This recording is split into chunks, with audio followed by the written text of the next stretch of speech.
LSAC made a huge mistake when they removed logic games from the test, and now it's going to be easier to get a top LSAT score. I'll show you how. For those who don't know me, my name is Steve Schwartz. I've been teaching the LSAT since 2005, and I personally increased my LSAT score from a 152 to a 175. I majored in political science, humanities was my background, and so logic games did not come easy to me.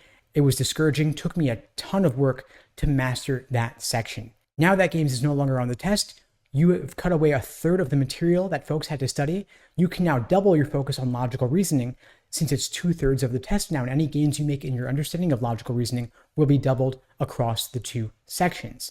Now, of course, there are a ton of different types of logical reasoning questions, roughly 15 of them or so, but they don't all show up in equal proportion. Some are more common than others. The biggest type of logical reasoning questions are necessary assumption, inference, and flaw. These are the three most common types of logical reasoning questions, and so you want to focus primarily on those to start. Now, the good news is reading count, only 1/3 of the test. You can, of course, make big improvements there, but you probably won't improve nearly as much there as you will on logical reasoning if you focus on those three big question types. Again, necessary assumption, inference, and flaw. Now, a big misconception students are under about assumption questions is that there is no such thing as assumption questions. There are necessary assumptions and sufficient assumptions. And if you can get crystal clear on the difference between those two types, you can remove one of the biggest obstacles to getting a top LSAT score and perfect the logical reasoning section. I'll share with you the difference. Necessary assumption questions are looking for an assumption that is necessary in order for the argument to work. You're looking for words and phrases in the question stem that are synonymous with necessity, like depends upon, requires, and assumes.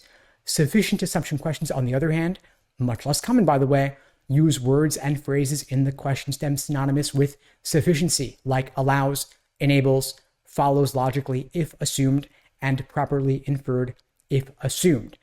So if you're clear on the difference between these two question types, and if you're clear on the 15 different types of logical reasoning questions in general, you are well on your way to getting a top LSAT score, since again, logical reasoning is now 2/3 of the test. Of course, it's not all about question stem type. Usually, when folks are hitting 160 or so on their practice tests, that means that they are good at identifying the different question types and understand the proper way to approach each of those 15 different types. Of course, it's not enough, though, to get a top score. You've also got to deeply understand the methods of reasoning in the arguments themselves. Conditional reasoning versus causal reasoning, correlation, causation, confusing, necessary conditions, and sufficient conditions, for example. And so a lot of LSAT prep textbooks out there, those big 500-page phone books, they devote hundreds of pages to question stem types, but they don't spend nearly as much time on the methods of reasoning in the stimulus. Maybe because it's harder, maybe because not everybody can get it. I don't really know, but of course at LSAT Unplugged, we do focus on methods of reasoning. This is part of the Socratic review method framework that we cover in our one-on-one coaching programs and small group coaching programs. If you're interested in finding out more on your journey to scoring a 175 or above, you could check out the links below this video to book a call with me and my team. We'd be glad to help you out. The idea here is that when students get questions wrong at a certain level, if you're scoring 165, 170 or so on your practice tests, usually at that point, you're not going to see major trends in what you're getting wrong based on question stem type, because you already understand things like the difference between necessary assumptions and sufficient assumptions. At that point, you're usually getting hard questions wrong because they're hard. These are your level 4 and level 5 questions that show up later in the section in logical reasoning, since the logical reasoning section presents questions in roughly a general order of difficulty, meaning it gets harder as the section goes on. Usually, you're getting these hard questions wrong because you missed something in the method of reasoning in the stimulus. And so with this Socratic review method framework, we're helping you look systematically at every single element of the question, looking at the argument in the stimulus, for example.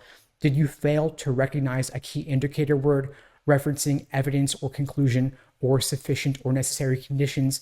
Maybe LSAC buried a sub-conclusion or a counter premise somewhere in the stimulus. Maybe there was filler in the stimulus, making it more difficult to recognize or untangle the method of reasoning in that argument. Of course, if you don't understand the argument, then you're not likely to get the question right itself, because the answer choices only make sense in the context of the stimulus. So the worst thing you can do is, when you don't understand an argument, throw even more random information at yourself in the form of the answer choices.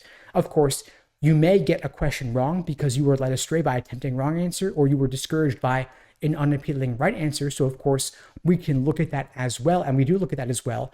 But your analysis should not just be limited to question stem recognition only, or proper approaches for different LSAT question types. Now, of course, there's a lot I could say regarding reading comprehension as well, but the thing is that reading comprehension, doing less is often more, meaning taking fewer notes will often serve you better than taking more notes, and you can make a far bigger impact in your LSAT score on your journey to 175 if you focus on logical reasoning, since of course it is now 2/3 of the test. Anyway, folks, that's all for now. In the meantime, I wish you all the best and take care.